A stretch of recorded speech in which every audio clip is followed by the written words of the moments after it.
Assalamualaikum teman aslam, jumpa lagi bersama saya Adim dan masih tetap membahas seputar gangguan asam lambung, GERD, anxiety, psikosomatik. Oke teman-teman, seperti biasa di season kali ini saya akan kembali menjawab pertanyaan teman-teman yang ada di kolom komentar. Seperti apa pertanyaan dan gimana pembahasannya, simak videonya sampai selesai. Agar kalian mengerti, agar kalian paham. Kalau misalkan kalian mengerti, kalian paham, insya Allah kalian akan bisa lebih mudah menangani setiap sensasi dari gangguan asam lambung, GERD, anxiety, psikosomatik. Karena untuk gangguan asam lambung, GERD, anxiety, psikosomatik ini butuh pengertian, butuh pemahaman ya teman-teman ya, karena sensasinya banyak ya, dari ujung kaki hingga ujung rambut ada aja sensasinya. Kalau misalkan kaliannya belum mengerti, belum paham, itu bisa menjadi ketakutan dan kecemasan yang berlebihan gitu teman-teman ya. Oke, di sini saya sudah catatkan beberapa pertanyaan, tapi mungkin waktunya nggak sempat teman-temannya. Ini pertanyaannya banyak dan ini udah sore banget ya. Oke, pertanyaan yang pertama, Bang, kaki tangan dan badan pernah nggak agak kekuningan? Pernah teman-temannya.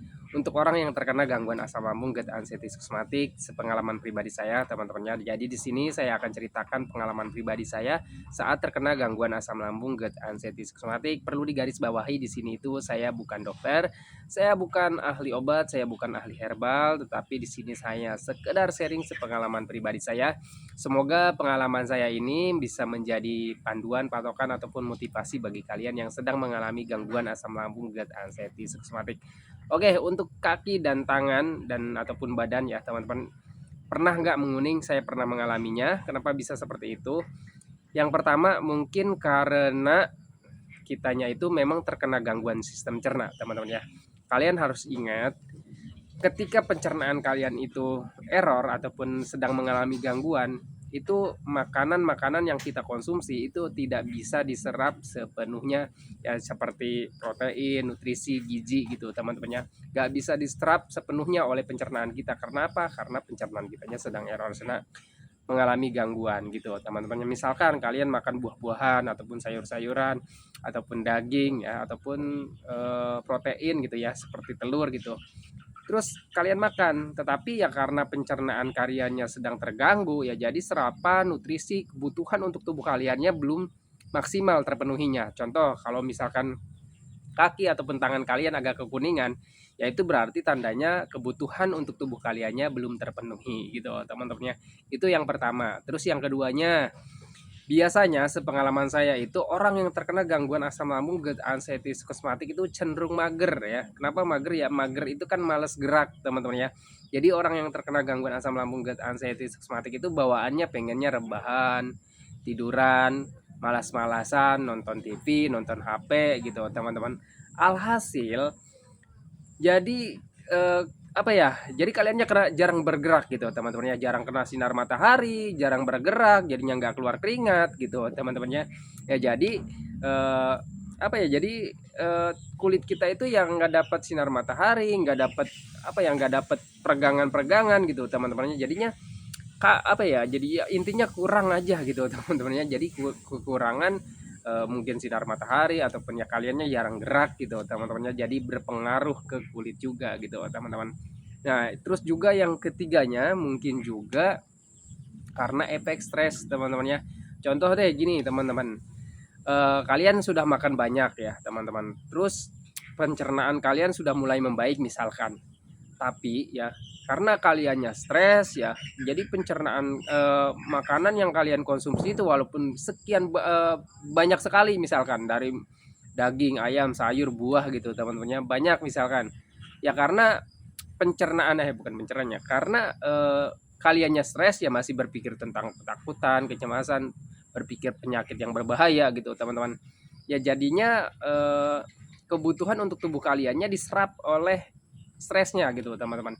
Jadi energi kaliannya itu ya dikuras oleh stres gitu. Jadi ya menurut saya penanganannya yang pertama, kalau misalkan efeknya dari pencernaan kaliannya memang masih belum membaik ya, dengan tanda kalian itu masih mengalami berbagai macam sensasi di bagian perutnya, ya berarti benahi dulu asam lambungnya, benahi dulu pencernaannya. Caranya gimana? Dengan menjaga pola makannya ya teman-teman. Jangan kalian makan pemicu dulu ya, pemicu asam lambung kalian hindari dulu, jangan berlebihan, ataupun ya fokus aja jangan jangan dulu gitu teman-temannya, jika kondisi kaliannya masih di bawah 75% gitu teman-temannya, dengan ya masih banyak sensasi lah misalkan kayak gitu teman-temannya.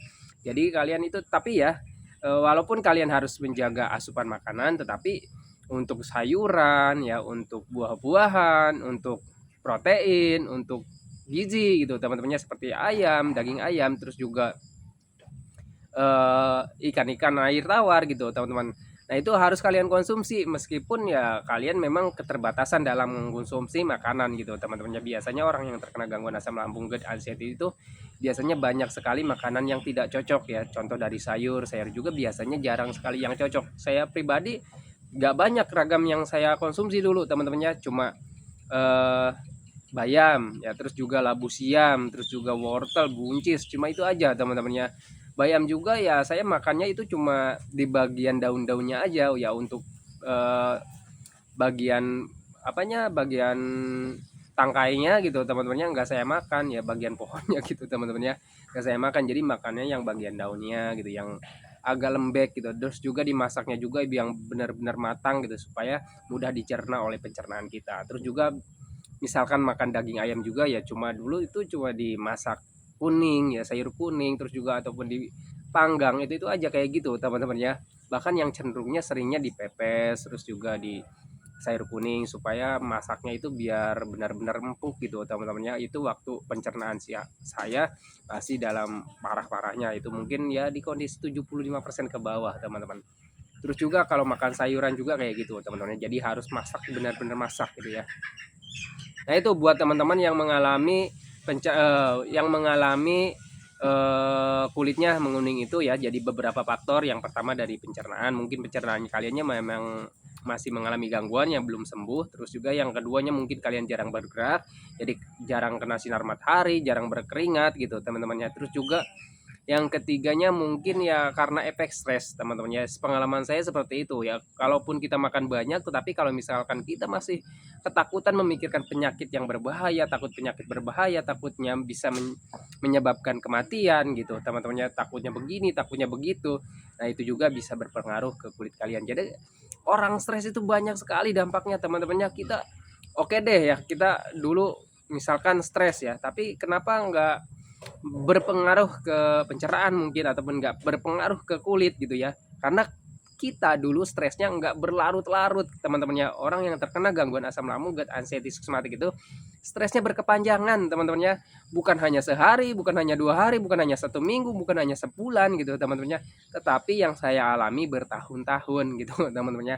Ya jadi dampaknya ketika kalian stresnya berkepanjangan dengan durasi yang lama teman-temannya, dan sedangkan stresnya itu bukan dari dinilai dari zaman gitu teman-temannya, jadi stresnya itu ya setiap detik dan durasinya itu lama, berbulan-bulan bahkan bertahun-tahun gitu teman-teman. Nah itu sangat mempengaruhi teman-temannya. Itu sepengalaman saya dulu juga, saya sempat mengira saya itu terkena biri-biri lah, terkena liver lah gitu, terkena batu empedu lah. Karena kalau misalkan kita searching di Google, kalau misalkan kita itu kulitnya kuning, kita tuh suka ketik ya di Google, suka searching. Ini pengalaman saya teman-temannya, ketika ada sensasi apapun ataupun perubahan apapun di fisik saya itu suka searching ke Google. Kenapa kulit menguning, tandanya sakit apa? Nanti ada tuh artikelnya teman-temannya di Google itu. Ya ada yang misalkan liver, tanda-tandanya begini, ada yang eh, biri-biri, tanda-tandanya begini, ada juga batu empedu, tanda-tandanya begini, jangan, terus juga jantung juga tanda-tandanya begini. Nah itu teman-temannya ciri khasnya orang yang terkena gangguan anxiety psychosomatic disorder. Pengalaman pribadi saya seperti itu.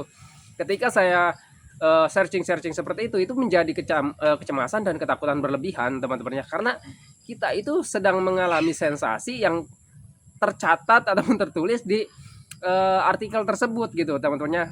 Sedangkan orang anxiety itu kan jiwanya, jiwa keponya tinggi teman-temannya, tetapi ketika kita mengetahui informasinya, itu bisa menjadi kita tambah stres teman-temannya, tambah takut. Dan ketika tambah stres, ketika tambah takut, tambah cemas, gelisah, was-was, jadi efeknya kemana-mana, sulit tidur ya teman-teman.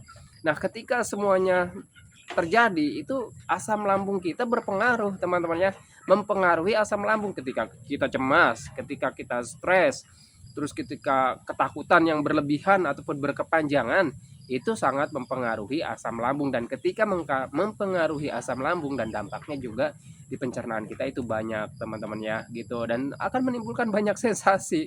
Dan ketika menimbulkan banyak sensasi ya kita akan berpikir kemana-mana lagi. Jadi gangguan asam lambung GERD anxiety psikosomatik itu adalah sebuah lingkaran teman-temannya, butuh pengertian, butuh pemahaman, gitu aja sih teman-temannya. Dan kalau misalkan untuk gangguan asam lambungnya sebenarnya itu hal sepele ya teman-teman.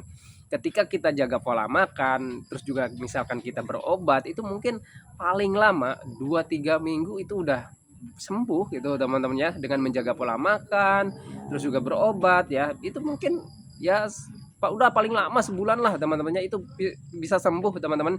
Tetapi karena kitanya dihinggapi yang namanya anxiety psychosomatic disorder, sensasi yang begitu banyak gitu teman-temannya, bukan hanya dari fisik ya, bahkan psikis ya, kita mengalami hal-hal yang tidak wajar sebenarnya gitu teman-temannya.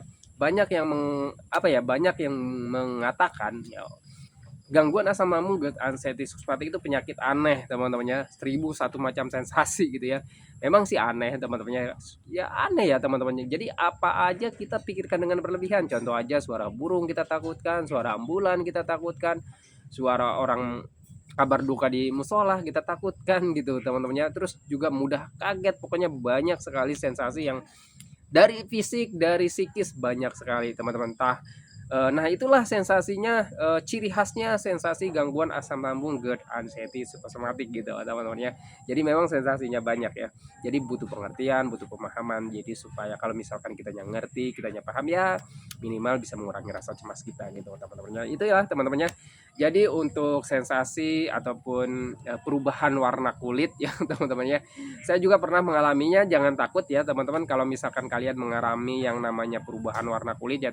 Tapi warna kuningnya ini bagi orang yang terkena gangguan asam lambung GERD anxiety psikosomatik, menguningnya ini enggak terlalu signifikan gitu teman-teman ya. Jadi kekuning-kuningan dan tidak terlalu dominan gitu teman-teman ya.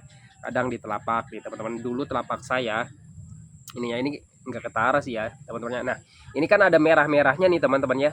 Ini ada merah-merahnya di bagian-bagian kayak gini ya. Tuh ada merah-merahnya. Dulu telapak tangan saya itu putihnya itu putih pucat teman-temannya. Jadi putihnya itu kayak kekuning-kuningan, bukan pucat gitu ya. Jadi kekuning-kuningan. Dan sekarang itu kan nih ada merah-merahnya teman-temannya. Dulu saya gini-gini itu enggak ada merah-merahnya. Nah itu teman-temannya, jadi itu tanda kalian itu kurang protein, menurut saya kurang protein, atau juga mungkin HB ya. Biasanya orang yang terkena gangguan asam lambung ya, pengalaman saya itu darahnya itu selalu rendah teman-temannya. Ada darahnya yang terlalu rendah, tapi bukan tensi ya teman-temannya. Untuk saya pribadi tensi itu pernah mengalami tinggi sekali aja teman-temannya. Mengalami tensi tinggi itu cuma 1 kali, itu waktu itu 1 minggu saya cek, dan itu tensi saya tinggi. Dan seterusnya ketika saya kan 7 bulan tuh berobat teman-temannya. Ketika selalu cek tensi, itu tensi saya turun teman-temannya di bawah 100 biasanya teman-temannya. Jadi tingginya itu 1 kali aja teman-teman, batuk itu 13 kalau nggak salah ya, per berapa gitu ya. Jadi lupa lagi lah, udah lama banget kejadiannya soalnya. Tapi pengalaman saya itu tensi saya itu tingginya 1 kali aja ya, cenderung tensi saya itu rendah. Dan juga kenapa kita pucat teman-temannya ataupun kulitnya menguning ya, itu mungkin juga karena kurang protein, kurang gizi, terus juga HB-nya rendah teman-temannya. Karena menurut pengalaman saya seperti itu ya, orang yang terkena gangguan asam lambung GERD anxiety psikosomatik itu HB-nya juga cenderung rendah ataupun kurang darah gitu teman-teman. Nah, untuk menangani kurang darahnya, kalian ya cukupi aja dari kebutuhan untuk tubuh kalian teman-temannya. Banyak minum minimal 8 gelas setiap hari, terus juga makan makanan yang berprotein, yang bergizi, terus juga buah-buahan dan sayur-sayuran yang bervitamin gitu teman-temannya. Tapi yang aman-aman aja, kayak seperti kalau misalkan saya teman-temannya, buah naga, terus juga melon, terus juga apalagi pir ya, masih cocok tuh, pir cocok ya, tapi bagian pinggirnya aja, nggak tengahnya itu suka ada agak asam teman-teman. Terus juga apel, tapi yang manis-manis intinya teman-temannya. Pisang banyak sih ragamnya. Intinya kalian coba aja dan jangan banyak mikir gitu teman-temannya. Semua buah pasti cocok, yang penting gak asam dan gak banyak mengandung gas gitu teman-temannya. Buah naga tuh juga bagus. Terus juga dari makanan ataupun lauk ya teman-teman, itu hati ayam boleh tuh kalian konsumsi teman-teman ya. untuk hati ayam kalau saya pribadi aman, dan itu juga bisa menambah apa ya, jumlah sel darah ataupun HB gitu teman-teman. Kalian coba aja, kalau misalkan cocok ya pasti teman-temannya pasti cocok sih ya. Karena ya itu sebenarnya ya apa ya, bukan racun teman-temannya. Selama makanan itu bukan racun ya nggak akan terjadi apa-apa gitu aja sih teman-temannya. Jadi apa ya, tanamkan aja di dalam hati dan pikiran kalian, makanan ini makanan sehat, makanan ini bukan racun gitu aja teman-temannya. Jadi selalu tanamkan dalam hati dan pikiran kalian seperti itu gitu teman-teman. Oke ya, videonya udah panjang banget, bukan videonya udah panjang ya, tapi apa ya, udah gelap ya teman-temannya.